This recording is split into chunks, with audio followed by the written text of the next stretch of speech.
Welcome to One Word a Day. I'm Sophie, your pilot into the universe of Chinese. Let's continue exploring this one horizontal line led to some imagery at the bottom. And the rule is it got this connector. And each time it's connecting to something else, and it may or may not be what you expected it to be.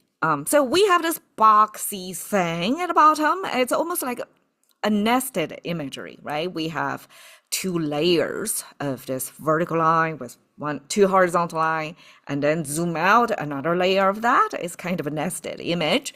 So it actually means face in Chinese.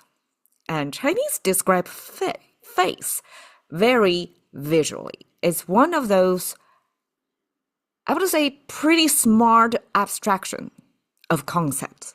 Okay, face, of course, human language, describe human world. And we use human most often see objects.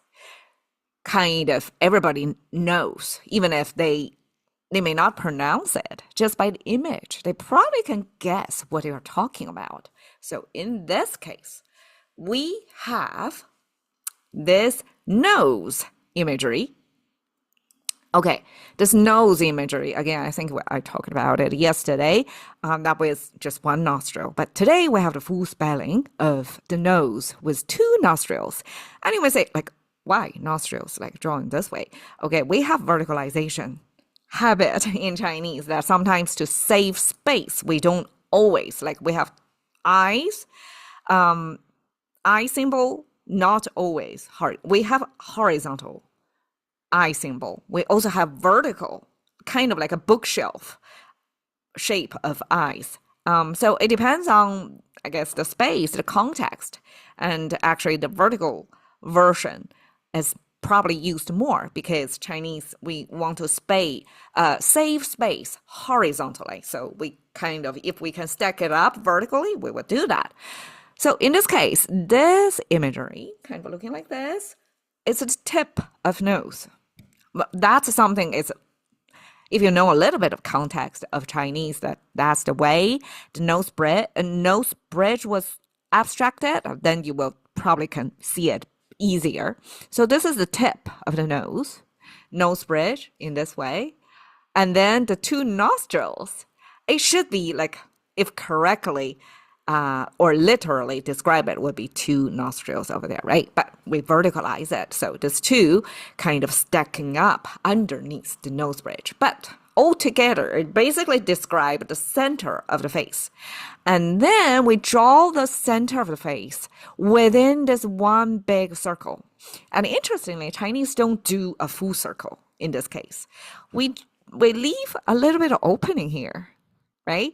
And then we trace the whole of the edge of the face again, like do it twice. This is a truly nested image, right? To give you the pointer of what we're talking about. So basically here, the middle that we use to describe the center of the face and also the edge of the face to give you the sense of, okay, this is,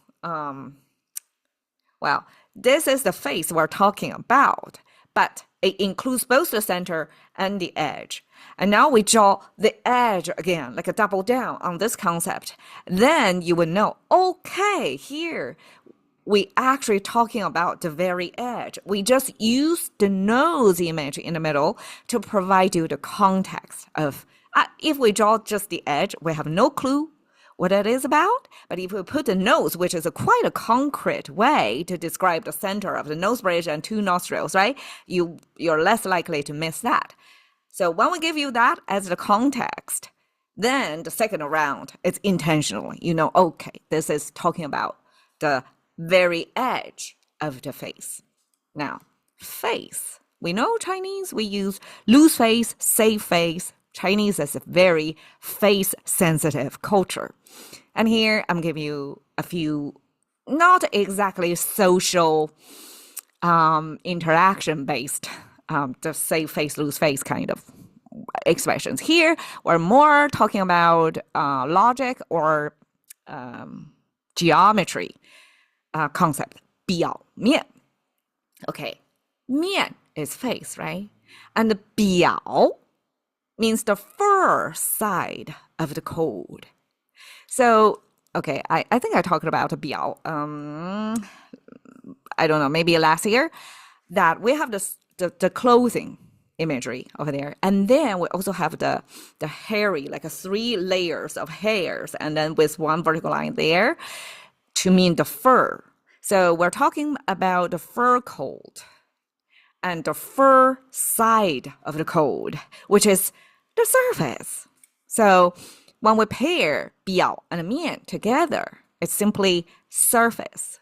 We're emphasizing here is the fur as if it's texture on the surface of things. So when, I'm not sure this is actually a translated expression, because when we translate surface, well, when we try to pair a concept of surface to a Chinese corresponding concept, like a 表面 is like a default, like I don't even think about it. But now we know 面 is face itself, so surface, sir, almost is that 表 concept, right? Because we're talking about the fur, just tiny layer of texture on top of something. So 表 means on the surface, the texture of that face. Okay. 面对 means opposing. We have face, right? And we then have this 对, this opposing side. So when we oppose the face, that simply means you're facing something that gotta have something like on the opposite side of you. That's 面对. It doesn't mean, okay, that you are on the same surface, that you kind of like a fish in a tank, right? A fish tank, that you wouldn't be able to be aware of the water. You have to be the fish outside your tank, and then you look at the tank of water, then you will know that you're actually swimming in the water, right? So that kind of thing. So 面对 give you this object that's outside of you so that you can face it to observe as a separate entity. So that's 面对, simply because 对 have this opposing side that you orient your face toward. So that's 面对. Okay, 片面 means a chunk of wood cut off. So this, I guess it's hard to see here, but it came from this wood chopping imagery that it's not a full, complete log, but it's partial. So 片面 is like partially chopped off wood plus the face. It means it's not a whole face. It's a part of the face. Therefore, 片面 is our translation or equivalent of that. I don't really know if this is translation. It's hard to tell because this is so incorporated in our everyday language. It could be in ancient times people use that expressions as well. And simply when concept of partial or surface came over to China, and then we can just easily find the very corresponding concept to match over. I don't know that. Or if somebody actually, piece 2 Chinese concepts together to make the translation so that we can have a partial. It's hard. Okay. I would imagine 表面 surface, 面对 face something on the opposite side, or 片面 like a partial, not the full picture. I would imagine this is like common enough every day. Our thinking or observing simply reality processing, information processing concepts. I would hardly imagine they are actually, we didn't have that concept until, Western language come in. So I hope this was originally there already in our language. But 表面面对片面 are the 3 ways that you can use the same 面, same face. But you see in English, we cannot reuse face except the surface, right? Face become part of surface, and we kind of know, okay, it's related to face. And then, but 面对, I guess 面对 simply is face, turn the face from noun to action word. And 片面 partial, You cannot say part face, right? But Chinese pair this half-chopped wood with face to give you the sense of it's not a full, complete picture thing. So here is simply a surface with some interesting texture and crack over there. All right, miàn, thank you for your time. See you another day.